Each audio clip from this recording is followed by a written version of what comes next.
Natália, teve algum problema durante a gestação, Natália? Relacionado a isso? Justamente eu tive a pressão alta, mas eu não tive durante o pré-natal. Eu tive no dia do parto. Eu cheguei, eu estava com a minha pressão 18 por... Coisa agora não me recordo direito. Aí a médica me deixou no pré-operatório, né? Fiquei mais ou menos umas 2 horas esperando para ver se baixava. Mas não me deu nenhuma medicação, nada, não sabia se poderia, né? Mas não deram.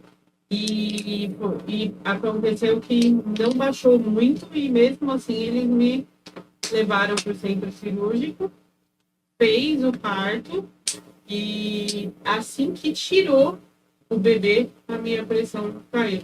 Melhorou porque tirou a placenta, né? Então, quando retira a placenta, a gente retira o fator que está elevando a pressão alta. Por isso que a pressão muitas vezes melhora. Mas no caso da cesárea, tem a questão da anestesia também. A anestesia em si, a medicação da anestesia também ajuda a baixar a pressão, né? Mas a grande questão desse ponto, de chegar nesse ponto, né? No dia ali do nascimento estar com a pressão alta, ela pode ter sido desdobrada de outros momentos, mas não, realmente pode ter aparecido ali nos finalmente, porque quanto mais no final da gravidez, mais a chance de aparecer a pressão alta. Só que vejam um número que eu acho muito interessante. Se numa mulher que não tem nenhum problema, zero problema de saúde, a gente comparar esta mulher tendo um parto normal, tendo uma cesárea, a chance dela morrer na cesárea é 3 vezes maior do que no parto normal. Uma mulher que tem pressão alta durante a gestação ou o parto, ela tem uma chance X de morrer num parto normal e 30x de morrer numa cesárea. Aumenta em 30 vezes a chance de uma mulher morrer numa cesárea por estar hipertensa. Nossa, mas o que tinha que fazer? Um monte de outras coisas. Poderia ter feito prevenção antes ou não, mas se não desse, apareceu naquele dia, remédio para baixar a pressão, internação e UTI obstétrica, que quase nenhum lugar tem, esse é um problema também, interna e UTI obstétrica e indução do parto normal. Aí a indução pode levar de 1 a 3 dias com medicação segurando para não ter um problema. Aproveitando, queria perguntar, Braulio, sobre a indução do parto normal e da bolsa rota. Beleza, legal. São 2 temas que se alinham um com o outro, inclusive porque na bolsa rota muitas vezes precisa induzir.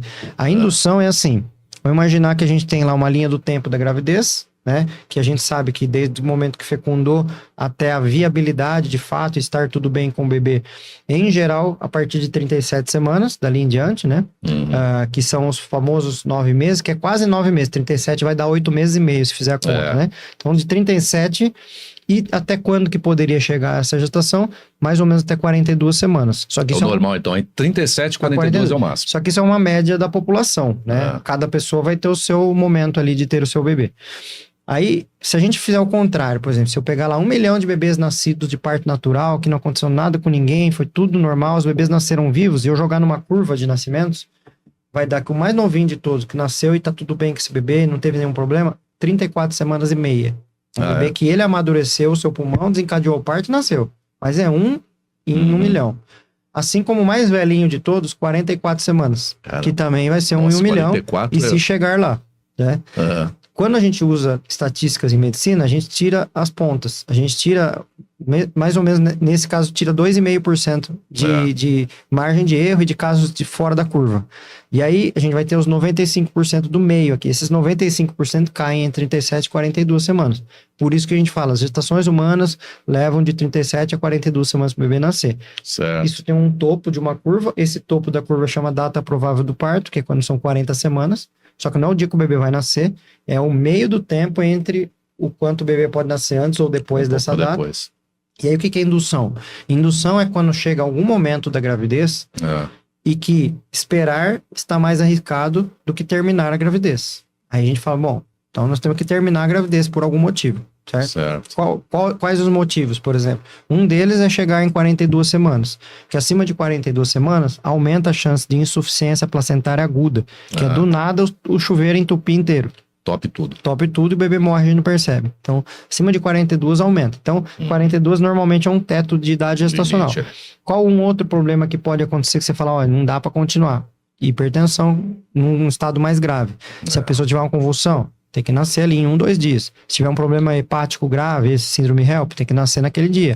Se tiver uma hipertensão, mais ou menos ali, que tá afetando o rim, às vezes dá para segurar algumas semanas. Se der para passar de 37 semanas, melhor ainda, porque saiu da prematuridade. A diabetes, que a gente falou, uma diabetes a mais grave de todas, normalmente com 37 semanas tem que terminar a gestação. Por quê?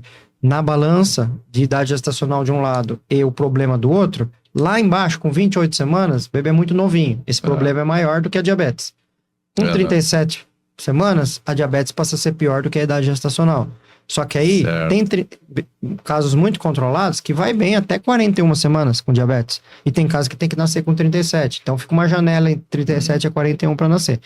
Só que então, alguma hora você decidiu, tem que terminar a gravidez ou pela idade gestacional ou porque a bolsa ficou rota. Rompeu a bolsa. Também é um motivo.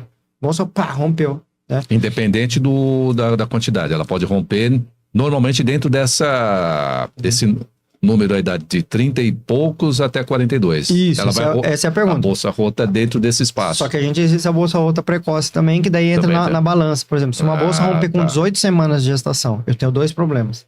18 semanas e a bolsa rota. 18 semanas é muito pior do que a bolsa rota. 20 semanas é pior que a bolsa rota. Sim. 30 semanas ainda é pior que a bolsa rota. Com 34 semanas, empata. A bolsa rota é tão ruim quanto a idade gestacional. Esse empate continua até 36 semanas. A partir de 36 semanas, a bolsa rota passa a ser pior do que a idade gestacional. Então, se inverte. E aí, então, o que a gente faz antes? Quando está antes de 34 semanas? Espera. Dá antibiótico, interna, faz exames. Mesmo com ela rompida. Mesmo com ela rompida. Rompeu com 20 semanas. A pessoa interna, faz medicações e fica lá esperando. Por quê? Porque não adianta eu tirar um bebê com 20 semanas. Não vai viver. Existir. Então eu preciso tentar evitar que tenha uma infecção. Né? E vai ficando lá com a bolsa rota. Quando acontece em 34, 36 semanas, aí depende se o bebê já está com mais peso ou não, se deu tempo de tomar uma medicação para amadurecer o pulmão do bebê, e aí você põe na balança. A partir de 36 semanas, você fala, não, é melhor nascer do que esperar. Né? Aí esse melhor nascer, a gente normalmente espera até 24 horas, naturalmente, para ver se a pessoa entra em trabalho de parto. E se não, a gente vai para a indução. E aí a indução o que é? É você provocar o parto para ele acontecer. Né? O parto fisiológico, ele acontece porque o bebê amadureceu o pulmão. Imagina que o bebê tá lá quietinho dentro do útero, o pulmãozinho dele todo fechadinho ainda. Quando ele tá chegando ali nos dias de amadurecer, igual uma fruta que amadurece, né? Você deixa aquela banana verde lá, daqui a pouco ela tá amarela. Alguma coisa bioquímica aconteceu ali e amadureceu. O bebê, ele abre todas as celulinhas pulmonares dele para ficarem aptas ao oxigênio, sai um liquidinho ali dessas células, que se chama surfactante, que vai para o líquido amniótico, que passa a circular no corpo materno, e fala, produz aí um hormônio para entrar em trabalho de parto, que chama prostaglandina. Aí a pessoa entra em trabalho de parto. Aí depois, trabalho de parto, várias horas, a hora final do parto vem um outro hormônio, que é a ocitocina. Ocitocina, eu brinco, lembra o joguinho Mario Kart? Sim. Na hora que ele pega a estrelinha amarela, aquele lá é a ocitocina do parto, né? Que é quando o hormônio ele vai ele vem mais forte para o trabalho de parto acontecer. E aí o parto acontece. Então são 2 hormônios, prostaglandina e ocitocina. Isso naturalmente. Quando a gente quer induzir o parto, o que a gente faz? Eureka, o ser humano fez lá um remedinho que chama prostaglandina, que é de comprimido, e um outro que chama-se ocitocina, que é de ampola, que vai no soro. Então, o que a gente faz? Mesmo. Isso. Então, dependendo em que fase que a pessoa está ali, se ela está no 0 ainda, a gente coloca a prostaglandina, vai lá, de 6 horas até... Por isso que eu falei que pode demorar 3 dias. Para o colo do útero ir dilatando, poucos, chega em 6 centímetros. Vamos ver se vem ocitocina natural. Não veio. Então, vamos pôr ocitocina na veia. Então, a gente simula o que a natureza aconteceria. Pode levar, às vezes, de 1 a 3 dias para... Não é que a pessoa vai ficar 3 dias com dor, mas o processo todo pode levar de 1 a 3 dias para induzir. O parto induzido, ele é um excelente recurso para evitar a cesárea. Tem gente que pergunta, o que é melhor, uma indução ou uma cesárea? Eu falo, a indução é justamente para evitar a cesárea, porque a cesárea é pior. Né? Mas a indução demora 3 dias. Recuperar da cesárea demora quanto? 6 meses, 1 ano, a vida toda. Às vezes a sequela fica pro resto da vida. Tem gente que tem aderência, tem gente que tem problemas por causa da cesárea. Tem gente que rompe a bexiga, rompe o intestino. Então, demora 3 dias, mas 3 dias é melhor. É melhor do que todas como a gente as consequências falou da dor, aí, né? A dor que a gente tava falando pra Natália. A pessoa pode ter 12 horas de dor. Mas o que é melhor? 12 horas de dor ou 12 dias de dor? O que dói mais? O que dói menos? Segurar as 12 horas, né? Às 12 horas às vezes vai bem. E se não aguentar, tem anestesia para resolver, né? Então a indução, ela nada mais é do que você pensar assim, ó, o plano A não deu certo, que seria o parto natural, só que o plano C é a última, plano C de cesárea é a última opção.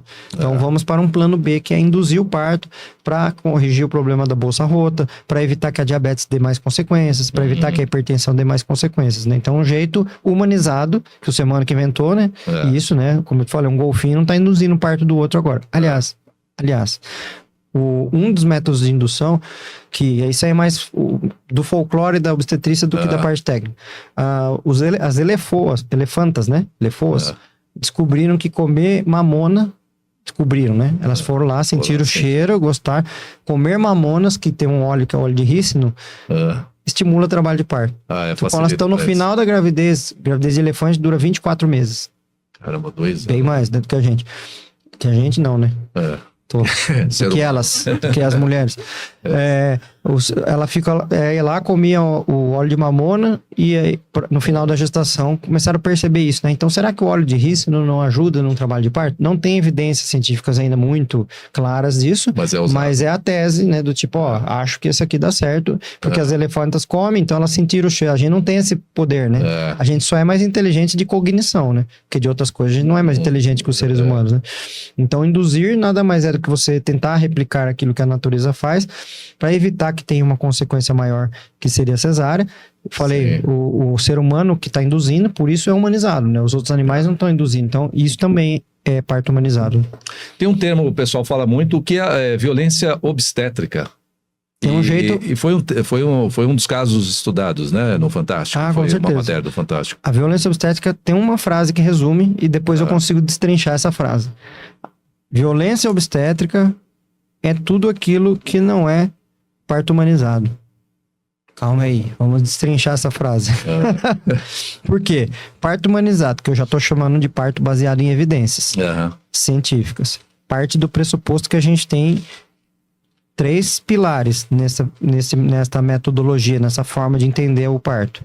Um deles são as evidências científicas. Outros são profissionais atualizados, treinados nessas evidências, trabalhando em equipes transdisciplinares, como eu falei do futebol, da Fórmula 1, horizontais, não tem ninguém que é chefe de ninguém, então cada um faz o seu papel ali dentro, e principal como a protagonista dessa história toda, que é a mulher que vai parir, certo? Ok. O que é violência obstétrica? É qualquer violência que incida em relação a essa pessoa que está gestante, essa mulher. Poderia ter sido chamado de violência gravídica? Poderia, mas lá em 2010, que foi uma conferência que houve e que depois teve uma vez na Venezuela, aqui no Brasil também, foi ali nesses meados ali de 2008 a 12, nessa faixa que surgiu essa expressão, né, que é uma expressão latino-americana. Se você pegar as línguas latinas, todas têm essa expressão. O que é a violência obstétrica? É uma violência sofrida por uma situação, uma pessoa que está em uma situação obstétrica, né? Até nesse outro paradigma que eu falei do médico no centro de tudo, decidindo tudo, muitos médicos, inclusive o Conselho Federal de Medicina, inclusive a Federação Brasileira de Ginecologia e Obstetrícia, se sente às vezes melindrado com esse nome, que fala, estão falando da gente, porque estão falando que o médico comete violência. Não, gente, calma, vocês não estão entendendo nada. Nós estamos falando de quem sofre a violência, não de quem comete. Mas quem acredita que o profissional é o protagonista, acha que está falando dele, né? É verdade. Esse que é o problema. Você colocou ofendido aí. A violência obstétrica nada mais é do que qualquer violência sofrida por uma pessoa em situação obstétrica. Qual violência? Qualquer uma. Se o marido dela bater nela porque tá sem paciência porque ela tá grávida, isso é uma violência obstétrica. Violência também. Só que isso não entra muito, porque isso aí entraria numa outra pauta maior, né? Que seria a violência contra a mulher, violência doméstica e tal. Então a violência obstétrica ela acaba sendo muito transferida para aquilo que acontece com as equipes de saúde, né? Dentro da área da saúde. Então, por exemplo, se a mulher sofrer uma violência, seja do porteiro da maternidade, a recepcionista, a profissional de limpeza, a técnica de enfermagem, a enfermeira obstetra, a doula, a fisioterapeuta, nutricionista, dentista e qualquer uma que seja, qualquer violência sofrida por esta pessoa gestante numa instituição, isso é chamado de violência obstétrica. E aí por que eu falei que é o contrário do que é parto humanizado? Porque daí é fácil saber o que é violência. Teve desrespeito do protagonismo dessa mulher? Teve. Violência. O que é desrespeito ao protagonismo? Ela não foi respeitada na sua autonomia, na sua privacidade, nas informações. Faltaram com informações, como foi no seu caso, Natália. Nem falaram que tinha anestesia. Isso é uma violência obstétrica. né? Então, qualquer questão do protagonismo dela que seja ferida é uma violência. Qualquer falha das evidências científicas, do tipo, é melhor fazer A versus B, mas eu prefiro fazer B porque é melhor para mim, é uma violência obstétrica. Utilização de métodos ultrapassados é uma violência obstétrica. Caramba, mas... E uma equipe que era para ser de futebol, mas é de basquete ou de vôlei de praia, o que acontece? Por exemplo, era para ter X pessoas ali, tem menos pessoas, as pessoas são colocadas em lugares errados. Isso gera um problema, ou seja, principalmente a questão da autonomia do trabalho da enfermeira. Se coloca a enfermeira para trabalhar como se ela fosse a segunda voz, não é o melhor caminho. O melhor caminho é a primeira voz, é ela entender o quadro da gestação toda e encaminhar para o médico se for necessário. E o médico, e não é só encaminhar, vai lá no médico. Na hora do parto, às vezes os dois estão juntos ali. Um tá aqui, outro tá aqui. E a coisa tá indo mais pro natural, vai mais pro lado da enfermeira. Coisa vai mais pro artificial, vai mais pro lado do médico, né? Mas fica difícil para você que trabalha, né, luta, é um ativista na questão da obstetrícia, né? Da obstetrícia baseada em evidências, ou do parto baseado em evidências. Do parto humanizado, fica difícil para conseguir identificar ou combater essa violência, né? Porque, por exemplo, você falou em casa, o marido lá não queria que a esposa, uma gravidez que não foi planejada ali entre eles, ele nervoso, numa discussão, ele chuta a barriga lá da mulher, agride a mulher, ele vai ser responsabilizado, tem como responsabilizar ele, hoje, criminalmente, por isso. Sim. Né? Agora, com essa violência obstétrica, tem alguma forma de responsabilizar alguém por isso, seja civil ou criminalmente, mas indo até mais à frente, como reduzir, né, essa questão da violência, colocar dentro dos profissionais da saúde, dos hospitais, essa questão né, ter a consciência que algum ato seu, por menor que seja, né, até chegada à recepção de uma gestante lá no hospital, como colocar isso? Pois é, eu penso que quando não vai pelo amor, vai pela dor. Né? O que seria aí pelo amor? Bom, vamos melhorar os sistemas todos, vamos melhorar os sistemas de informação, tanto para as mulheres, para elas estarem mais informadas, não depender só daquele profissional. Vamos melhorar as formações dos médicos, de todas as pessoas da equipe. E não é só melhorar a formação do cara estudar mais lá no caderninho, não. É melhorar lá na raiz, na faculdade, já colocar as equipes de forma transdisciplinar para já treinar dessa forma, né? Não adianta na hora do jogo querer aplicar uma coisa que não foi treinado na hora do treino, né? Quer dizer, é mais uma questão administrativa, então, com né? certeza. Então tem muitas formas de prevenir, que é melhorar todas aquelas letras D que eu falei lá, dor, desconfiança, desinformação, melhorar o lado da mulher, pro lado do médico obstetra, disponibilidade, disposição, deficiência técnica, melhorar tudo isso, pro lado das instituições, o desinteresse, passar a ter interesse. Então, o que seria? Sei lá, a ANS melhorar a remuneração para as maternidades para parto normal. Quintuplicar para parto normal o valor, que daí fica interessante para a maternidade, né? Isso tudo acaba resolvendo melhor. Mas aí o que acontece? Isso é prevenção. Aí como que o que você perguntou, como punir, né? Na sociedade tem vários sistemas de punição, seja a polícia, seja o direito, seja o que for. A violência obstétrica, ele é um termo que não é obstétrico, ele é um termo jurídico. Então, de quem que é essa pasta? É do advogado, não é do médico, né? Só que a gente consegue, obviamente, identificar e saber e falar sobre o assunto, né? Quem que é o profissional da violência obstétrica? Advogado. Então, essa pessoa que sofreu alguma violência e que ela queira resolver isso, ela pode procurar ou uma advogada da Defensoria Pública ou uma advogada particular. Normalmente a advogada, porque a imensa maioria das advogadas que trabalham com isso são advogadas mulheres, né? Obviamente por ser uma causa. Muitas vezes aquela pessoa sofreu uma violência e passa a advogar por aquilo, né? Então, advogadas da Defensoria e tudo mais. Tem lugares também, tem canais, ouvidorias, se procurar no Google, acha lá Ministério Público, onde denunciar e tudo mais, a própria ouvidoria do hospital, né? E o termo violência obstétrica, ele não tem uma punição. Por exemplo, hoje você pegar lá no Código Penal, pena por estupro, tal, tantos anos, assim, assado. Não tem isso lá. Não tem lá pena por violência obstétrica. Porque a violência obstétrica, ela engloba várias outras violências, como a violência doméstica, como a violência racial, muitas vezes. Existe um recorte racial muito grande. Tem estudos mostrando isso, que mulheres pretas sofrem mais violência obstétrica do que as brancas, mulheres indígenas sofrem mais do que as brancas. Então tem várias coisas que acontecem que são estruturais dentro do conjunto todo. Então muitas vezes a pessoa vai ser culpabilizada por omissão, por negligência, por imperícia, por imprudência, por Deu branco, né? O telefone não para de tocar. O Júlio tá me dando um sinal lá, falou... A gente tá falando, de repente, é uma ligação urgente pro doutor, né? Deixa eu ver o que doutor, fica à vontade aí, pode atender, até Pode. legal que tá... Pode, vocês cortam, né? Se precisar ou dentro, não. Ou deixa no ar, eu não ligo também. Tá dentro, né? Eu não tô podendo atender, o que nosso aconteceu? podcast. Mas a gente tá falando hoje de um tema muito importante, que é para você, mulher, né? Você que tá numa gestação ou né, tá procurando, né? O caminho aí para engravidar, de todos os cuidados necessários, né? Desde um posicionamento aí junto aí com o seu companheiro, com a sua família, né? Na questão de procurar o hospital, identificar onde você vai ter, né? Vai fazer o pré-natal, onde você vai se cuidar, seja no SUS, na rede pública ou na rede privada, né? Então, tudo isso, você pode mandar também as suas perguntas, que depois a gente vai, de repente, passando também pro médico especialista hoje, que é o Braulio, e ele vai respondendo aos poucos. Ligação tranquila, doutor? Tranquilo, é a portaria do meu condomínio que fica me ligando porque chegou não sei o que lá. Não, depois eu resolvo, calma, depois eu vejo. Não era nenhuma gestante nesse momento. Tá tudo certo. Momento, desesperada. Mas eu já tinha visto aqui, porque eu tinha olhado aqui, eu vi que era da portaria, por isso que eu fiquei tranquilo e fiquei cancelando. A gente fica preocupado aí, porque de repente, né, a gente interrompe. Não, mas eu vi aqui.